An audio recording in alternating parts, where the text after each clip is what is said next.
Assalamualaikum warahmatullahi wabarakatuh. Perkenalkan, saya Fajri Naila dari kelompok 2.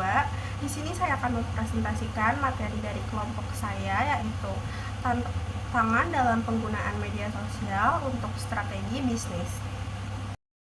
Jadi di sini saya akan menjelaskan tentang pengertian, tantangan, dampak, prinsip, contoh kasus, strategi mengatasi, dan juga kesimpulannya. Penggunaan media sosial sebagai strategi bisnis menawarkan peluang besar, tetapi juga menghadirkan serangkaian tantangan etika yang kompleks. Tantangan ini berkaitan dengan prinsip-prinsip, moral, dan nilai-nilai yang harus dipatuhi perusahaan saat berinteraksi dengan pelanggan, mengumpulkan data, dan menyajikan informasi platform digital. Tantangan dalam penggunaan media sosial dalam strategi bisnis yang pertama adalah penyebaran hoaks, yang kedua masalah privasi dan keamanan data, ketiga transparansi dan kejujuran dalam promosi, keempat manipulasi informasi dan iklan berputar. Di sini juga ada dampak penggunaan media sosial dalam strategi bisnis. Yang pertama adalah kerusakan reputasi perusahaan. Pelanggaran etika seperti penyebaran informasi palsu, iklan berkeliaran, dan respon negatif yang buruk dapat merusak citra dan nama baik perusahaan secara cepat dan meluas. Yang kedua, hilang kepercayaan dan loyalitas pelanggan. Pelanggaran etika akan membuat pelanggan merasa dikhianati atau tidak dihargai sehingga mereka bisa beralih ke pesaing. Penggunaan media sosial dalam strategi bisnis. Yang pertama, prinsip kejujuran. Prinsip ini menuntut bisnis untuk menyampaikan informasi yang akurat dan benar kepada konsumen.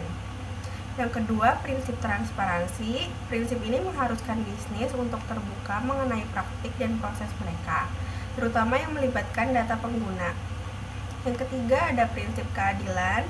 Prinsip ini menuntut perlakuan adil tanpa diskriminasi terhadap semua pemangku kepentingan. Yang keempat, prinsip menghormati hak individu. Prinsip ini menegaskan hak setiap individu untuk mengontrol data diri dan terbebas dari pengawasan yang tidak diinginkan. Selanjutnya ada contoh kasus.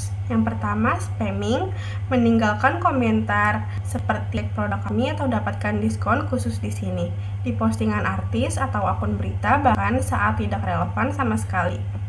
Yang kedua, menggunakan aset orang lain tanpa izin. Sebuah toko online menggunakan foto produk berkualitas tinggi yang diambil dari akun e-commerce besar yang mempromosikan produk serupa tanpa menyebutkan sumbernya.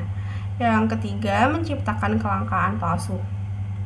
Situs e-commerce yang menampilkan pesan stok tinggal 2 dengan timer mundur, padahal stok produknya sebenarnya melimpah. Oke, di sini ada diagramnya, kalian bisa lihat sendiri ya. Selanjutnya strategi. Yang pertama, strategi regulasi internal dan tata kelola. Strategi ini bertujuan untuk menetapkan kerangka kerja yang jelas agar seluruh operasi bisnis di media sosial berjalan dengan etis.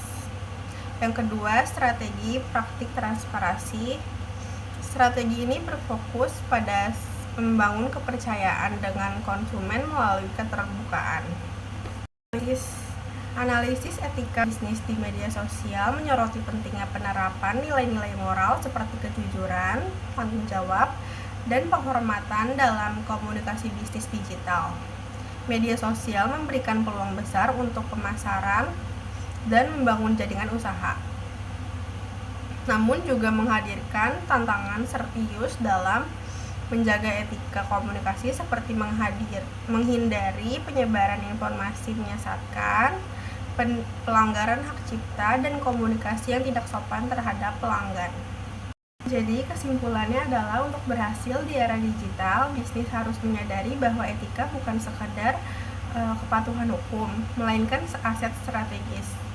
Tantangan etika ini hanya dapat diatasi dengan mengintegrasikan transparansi total, akuntabilitas algoritma, dan kode etik internal yang ketat sebagai inti dari setiap strategi pemasaran. Kegagalan dalam mengelola tantangan ini akan berujung pada hilangnya kepercayaan konsumen yang merupakan kerugian terbesar dan paling sulit dipulihkan. Segitu aja dari kelompok kami, kurangnya mohon maaf. Wassalamualaikum warahmatullahi wabarakatuh.